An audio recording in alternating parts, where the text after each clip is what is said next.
खुलुमबाय जोंहा दिनै बे खैराबारि बियाब बाथौ गौथुमनि जे खेराइ माइनाव खेराइ फोरबोनि जे बेखेवगिरि आलासि जोंहा बे कालाइगाव समस्तिनि जोंहा एमएलए महेश्वर बसुमतारी सारा जोंजों लोगोसे दङ दिनैनि जे बे हाबाफारि बिथांनि बेखेवनायावनो दिनै बे हाबाफारिया जाफुंलांदों सारनि बेखेवनायावनो खोब मोनसे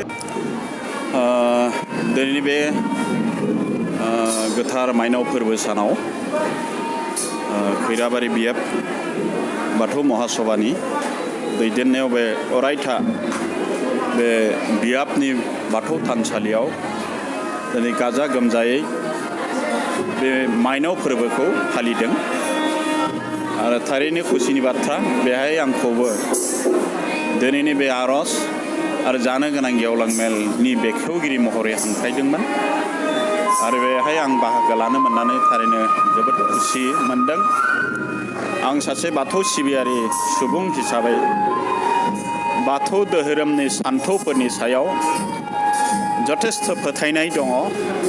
जाय सान्थौ बाथौनि दर्शन लानानै जोङो बर' माहारिया जथेस्थ'खिनि दिनै आवगायनो हादों आरो भबिष्यतावबो जोंनि समाज दानायनि बेलायाव बाथौ धोरोमनि दर्शना जथेस्थ'खिनि बर' माहारियाव प्रभाब बिस्तार खालामदों आरो बेखायनो बे धोरोमनि सायाव आंहाबो गोथौ फोथायनाय दङ आरो थारैनो दिनैनि बे गोजोन बुब्लियाव आर'जनि गेजेरजों जोङो आफा इसोर बोराइ बाथौखौ सुंग्रिनानै जोङो आफा इसोरनिफ्राय बोर बिनो बयबो थुबुर जाफैदों।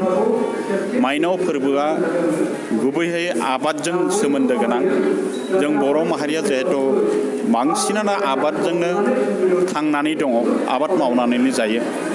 बेखायनो बे फोरबोजों आबादजों सोमोन्दो गोनां फोरबो हिसाबै जथेस्थ' बेहाय जोंनि बर' समाजा जिहेतु आबादजों सोमोन्दो गोनां बेखायनो बेहाय बयबो गोसो गोरबोजों बाहागो लाबोदों। जों बाथौ दर्शनाव केबल माइनाव फोरबो होननानैनो नङा, जोङो मोनबा फोरबो फालियो।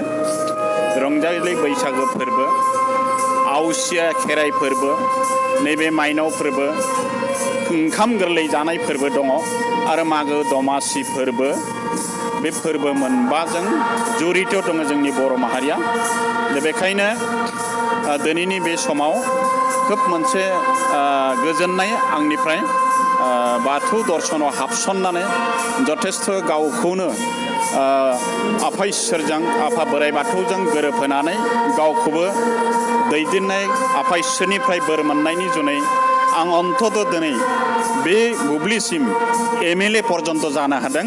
निस्सय आफा इसोरनि अननाय गैयामोनब्ला आं बे पर्यायसिम सफैनो हायामोन। गतिके निस्सय आफा इसोरनि अननाय दङ, बोर दङ। सारा बर' माहारिनि गेजेराव गोबां उदाहरन दङ बिदिनो आफा इसोरनि बोर लानानै अननाय लानानै गावखौनो प्रतिष्ठा खालामनायनि बेलायाव जथेस्थ' जोंनि समाजाव जोङो बिदि बिदिन्थि मोनो। बेखायनो दिनै जथेस्थ' खुसि आरो थारैनो आं साबायखर होदों बियाबनि दैदेनगिरि बिथांमोनाबो आंखौ लेंहरनानै दिनैनि बे हाबाफारियाव बाहागो लानो थाखाय सुजुग होनायनि जुनै आं बिथांखौ गोबां साबायखर होयो आरो नोंथांमोननि बे बाथौ बिबुंसाराबो मोनफ्रोमबो बाथौनि सायाव जिखुनु प्रग्राम बेखौ मोजाङै फोसावनायनि बेलायाव जि रुल लादों बेनि थाखायबो आं बाथौ बिबुंसार बे चेनेल बिथांमोननि मावथि बिथांमोनखौ आं गोबां साबायखर होयो। जथेस्थ' बाहागो लानांगौ दङ सार बै गिदिर गोलाव बिथांमोनाबो निस्सय दङ जथेस्थ' बेखौ बाहागो लानांगौनि गोनांथि दङ आरो दिनै जथेस्थ' जोंनि गेजेराव गोरों गोरा जेसेखिनि ओंखारदों बिथांमोनाबो बिनि सायाव गोबां गोसो होनायखौ दायो नुनो मोनो। जायफोराबो गुबुन धोरोमाव दं बिथांमोनखौबो आनखि बे बाथौ धोरोमनि सायाव गोसो होनाय बर' माहारिनि जायफोर गुबुन धोरोम दं बिथांमोनखौबो गोसो होनाय आं नुनो मोनदों। निस्सय एसे समनि गोनांथि जागोन। लासैयै गोबां गोरों गोराफोराबो बेहाय जड़ित जाजोबनानै जोङो मोनसे सोद्रोम जोंनि बर' माहारिनि एसे सोद्रोम माने सोदोमस्रि गोनां आरो गोजौनिफ्राय गोजौसिम दाफुंनो हागोन आं बेखौ मिजिं खालामनो हायो। जोंनि बोराय बुरै बिथांमोननिफ्रायनो दिनै बिसिम फैदों आरो निस्सय उननि बोथोराव बांसिन साबसिन हामसिन जागोन।